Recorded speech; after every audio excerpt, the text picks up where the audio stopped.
Hello everyone, Assalamu alaikum wa rahmatullahi wa barakatuh.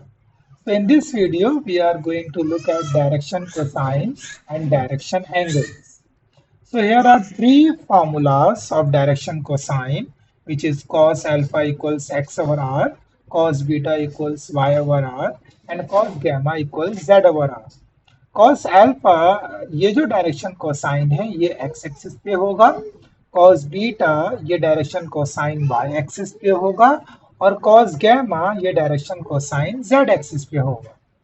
मैं आपको ये दिखाऊंगा कि ये किस तरह ये एंगल्स बन रहे हैं और किस तरह ये एक्स एक्सिस, वाई एक्सिस और जेड एक्सिस पर है। तो हैव अ लुक हियर।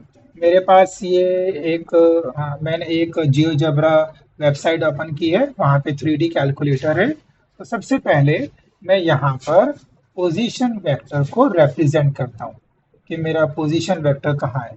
आप ये देख लीजिए कि ग्रीन लाइन एक्स एक्सिस को रिप्रेजेंट कर रही है और रेड लाइन वाई एक्सिस को और ब्लू लाइन जेड एक्सिस को। तो this is my position vector. मैं इसको थोड़ा छोटा कर लेता हूँ ताकि आपके लिए आसानी हो जाए। अब देखिए, ये मेरा एक पोजीशन वेक्टर है। अब यहाँ पर सबसे पहले मैं आपको एंगल दिखाता हूँ एक्स एक्सिस पर।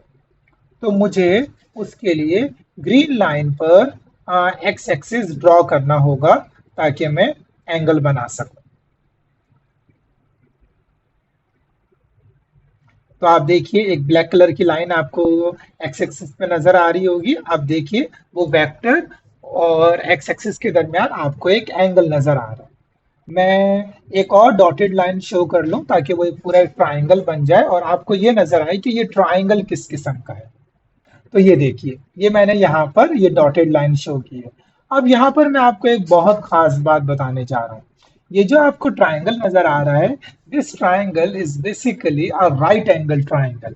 अभी तो खैर आपको नहीं नजर आ रहा होगा, आपको ऐसा लग रहा होगा कि ये राइट एंगल ट्राइंगल कहाँ है।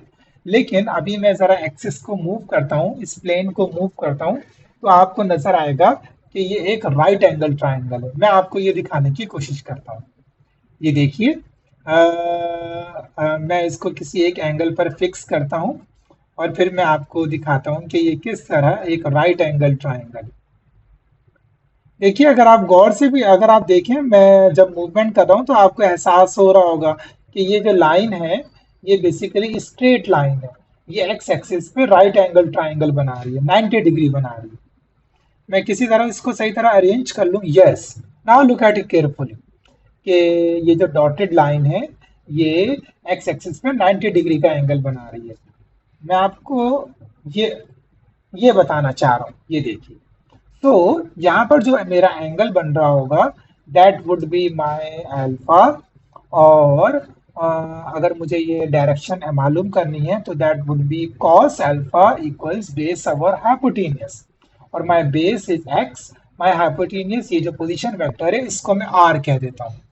So cos alpha will be equal to x over r।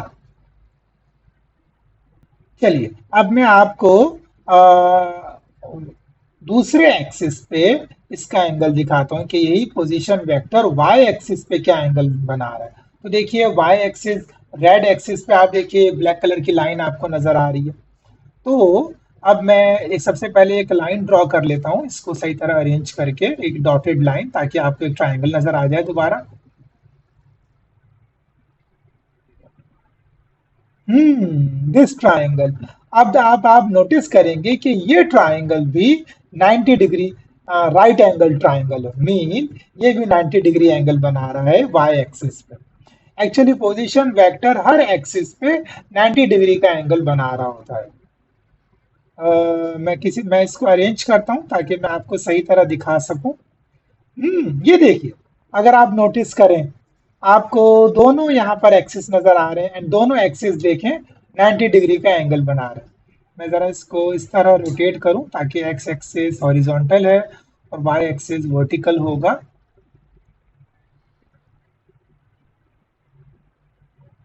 Okay,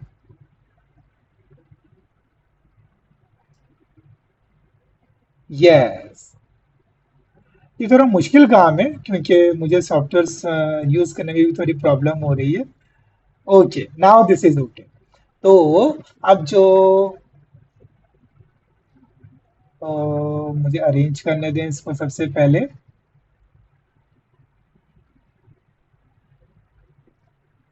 yes, now it is okay, now it is okay.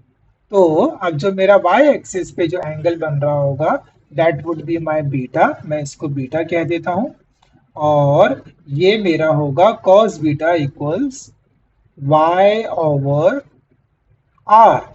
अब आप देखिए मैंने z एक्सिस पे आपको एंगल में दिखाने जा रहा हूं। तो z एक्सिस पे भी जो एंगल बन रहा होगा it would be right angle triangle. मुझे इसको अरेंज करने दें फिर आपको मैं दिखाता हूँ। हम्म, अब आप इसको देख सकते हैं कि y z एक्सिस पे जो एंगल बन रहा है this is also right angle triangle. और यहाँ पे जो मेरा थीटा होगा which will be gamma, and that would be cos gamma equals, मैं इस बेस को z कहूंगा और पोजीशन वेक्टर r ही होगा। So cos gamma equals z over r। अच्छा, so we have discussed the direction cosines of all angles। अब हम जरा देखते हैं कि अगर हमें एंगल्स, अगर हमें वो डिग्रीज मालूम करने हो।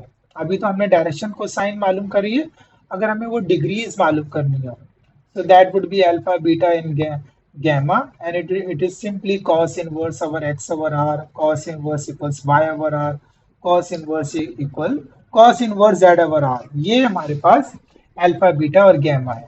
So we have discussed here direction cosines and direction angles। Inshallah in the next video we'll solve a question which is related to this topic। Hope so आपको ये टॉपिक समझ में आया होगा। अगर कोई क्यूरी हो या कोई प्रॉब्लम हो please write in the comment box, I am here to help. अल्लाह हाफिज एवरीवन।